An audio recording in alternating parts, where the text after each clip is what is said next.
ایسی بے اعتدالی، بے ہنگمی. تو مفتی عزیز الرحمان صاحب جس محلے میں رہتے تھے اس محلے کے اندر کچھ بیوائیں تھیں. مفتی صاحب تشریف لے جاتے اپنے گھر کی سبزی لینے کے لیے، تو ان دروازوں پہ دستک دیتے اور فرماتے کہ بی بی آپ کو کچھ منگوانا ہے تو بتا دیجئے، میں سبزی لینے جا رہا ہوں. تو وہ بیوائیں اپنی اپنی فہرست بتاتی، پیاز لیا ہو، لہسن لیا ہو، فنا لیا ہو، فنا لیا ہو، فنا لیا ہو. مولانا سب کو سنتے جاتے اور لے کے آتے. اور بعض مواقع پہ یہ بھی صورتحال کا سامنا کرنا پڑتا کہ وہ کہتی کہ ہم نے اتنا منگوایا تھا، آپ اتنا لیا ہے. تو فرماتے اچھا بی بی آپ فکر مت کیجئے، میں اس کو واپس کراتا ہوں. یہ ہمارے اکابرین.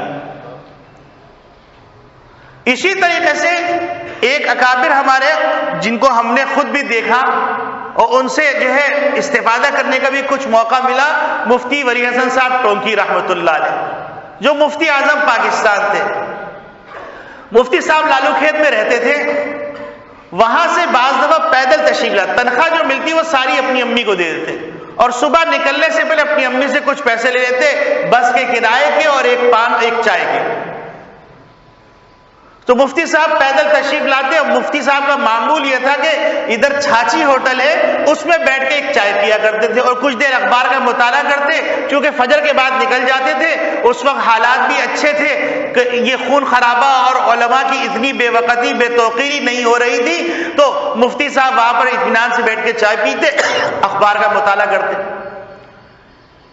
ایک طالب علم نیا نیا آیا تھا، اس نے خود واقعہ مجھے سنایا. کہنے لگے وہاں اخبار مفتی صاحب پڑھ رہے تھے اور بالکل سیدھے سادے بالکل عام سے آدمی لگ رہے. تو کہنے لگے میں نے کچھ دیر انتظار کیا، انتظار کرنے کے بعد داخلے کے لیے آیا تھا. انتظار کرنے کے بعد کہنے لگے میں نے کہا بڑے میاں اتنا اخبار پڑھ لیا، مجھے دے دو. کہیں گے میں نے ان سے اخبار لیا، میں اپنا مزے سے پڑھ رہا ہوں. پھر کہنے لگے ناشتہ کر کے میں باہر نکلا، باہر نکل کے مدرسے میں داخل ہوا تو دارالفتہ میں نے دیکھا وہی صاحب بیٹھے ہوئے، چاروں طرف ان کے بڑے بڑے علماء بیٹھے ہوئے. تو میں نے تعجب سے اور استعجاب سے پوچھا یہ کون صاحب ہے؟ انہوں نے کہا یہی تو مفتی اعظم پاکستان ہے. یعنی شناخت کرنا مشکل ہے کہ اتنی بڑی ہستی، اتنا بڑا دبدبا، علم کا اتنا بڑا گوہر نایاب. اسی طریقے سے ہمارے اکابرین میں ایک بزرگ گزرے ہیں مولانا قاسم نانوتوی رحمۃ اللہ علیہ. ان کے علم کا عالم، ان کے عمل کا عالم، ان کی کرامات کا عالم وہی جانتے جنہوں نے ان کو دیکھا. علم کے یوں سمجھیے ٹھاٹے مارتا ہوا سمندر تھا، ایسا سمندر جس کا کنارہ نہیں تھا. اور ایسے اللہ والے کہ ایک موقع پر ایک چودھری صاحب کے گھر میں ٹھہر گئے کہ اس وقت چھاپے پڑ رہے تھے، علماء کو اٹھایا جا رہا تھا. غدار وطن کے نام سے ان کے اوپر مختلف قسم کی چارجز لگائے جا رہے تھے، چارج لگائی جا رہی تھی. تو تلاشی کرتے کرتے جس جگہ پہ جس کمرے میں وہ تھے وہ گھوڑے کا استبل تھا، وہاں چبوترا تھا. تو جب وہاں پہنچے تو وہ چودھری صاحب کہتے ہیں کہ میرے حلق کے اندر کلیجہ آ گیا، کلیجہ منہ کو آ گیا کہ اب دروازہ کھلے گا، وہ نکلیں گے تو مجھے بھی پھانسی ہوگی اور مولوی صاحب کو بھی پھانسی ہوگی. کہتے ہیں دروازہ کھولا تو دیکھا وہاں پانی تو پڑا ہوا ہے لیکن کوئی نہیں. اب آپ ان کا مقام دیکھیے کیا ہوگا. بہرحال دروازہ بند کر دیا گیا، CIA والے مطمئن ہو کے چلے گئے. وہ واپس آئے، دروازہ کھولا تو دیکھا مفتی صاحب بیٹھے ہوئے تشہد کی حالت میں نماز پڑھ رہے. نماز سے فارغ ہوئے، انہوں نے پوچھا کہ مفتی صاحب آپ کہاں تھے؟ کہیں گے میاں میں نے یہیں وضو کیا، نماز پڑھ رہا تھا میں، لیکن اللہ نے پردے میں ڈال دیا ان کو. اب یہ تو ان کی کرامت، ان کی بلندی، علم کی بحث وہ علماء جانے کہ کتنا بلند مقام تھا، کتنے باریک نقطوں کو وہ سمجھتے تھے اور کیا تھا، یہ ایک الگ موضوع ہے. دوسری طرف سادگی کا یہ عالم کہ ایک لنگی پہنے ہوئے ہے اور ایک ململ کا کرتا پہنے ہوئے اور مسجد کے اندر جھاڑو دے رہے ہیں. ایجنسی کے لوگ آئے اور مفتی صاحب کو معلوم تھا، مولانا قاسم نانوتوی رحمۃ اللہ علیہ کو معلوم تھا کہ میرا وارنٹ نکل چکا ہے.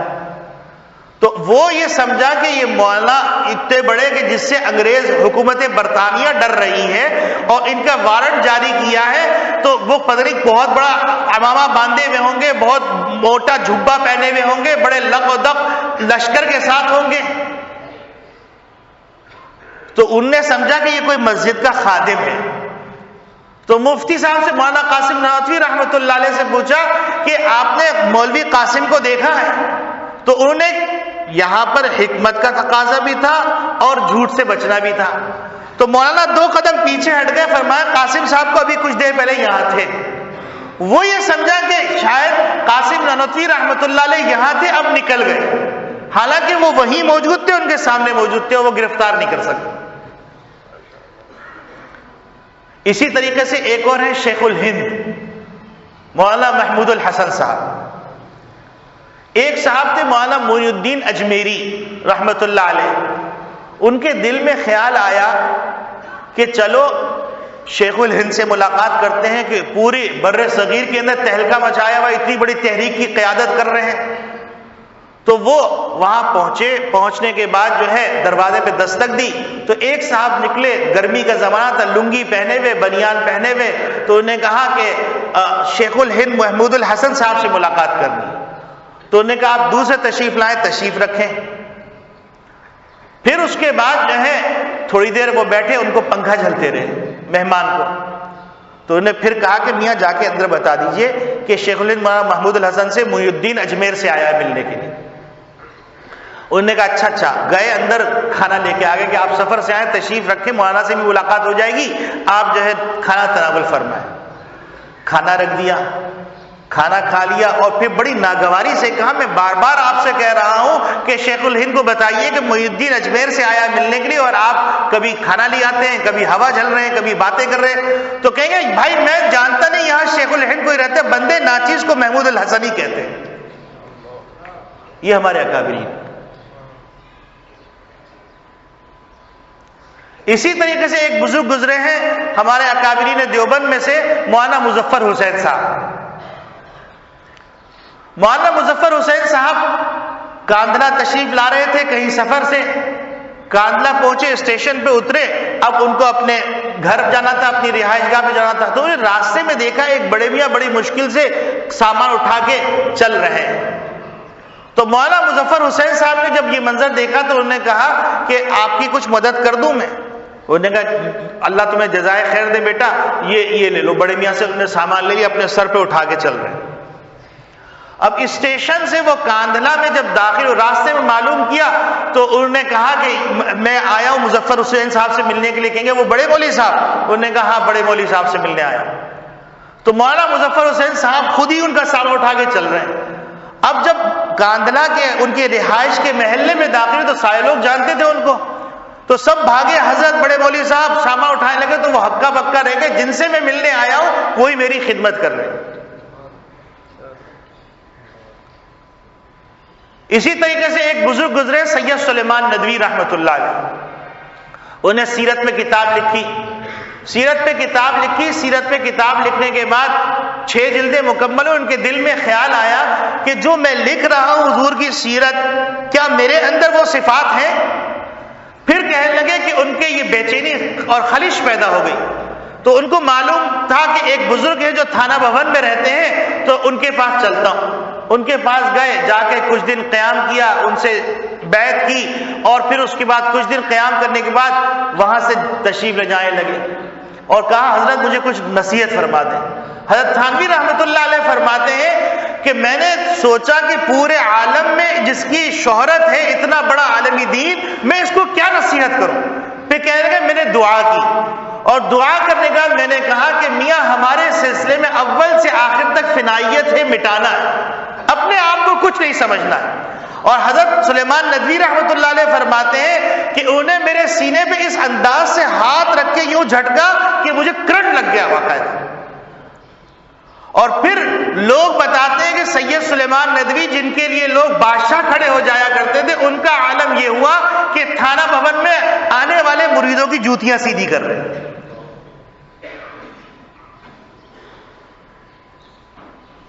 تو میرے عزیز دوستو بھائیوں، اس وقت ضرورت اس بات کی ہے کہ وہ صفات اور وہ صفات حسنہ جو ہماری روح کو غذائیت فراہم کرتی، جو ہماری روح کو ترقی دیتی، ان صفات کو اپنائیں، اور وہ بیماریاں جو ہماری روح کو پراگندہ کر دیتی ہیں ان بیماریوں سے اپنا علاج کروائیں، ان بیماریوں کو اپنے سے دور کروائیں۔ اللہ رب العالمین کہنے والے کو بھی عمل کی توفیق عطا فرمائے، سننے والوں کو بھی عمل کی توفیق عطا فرمائے۔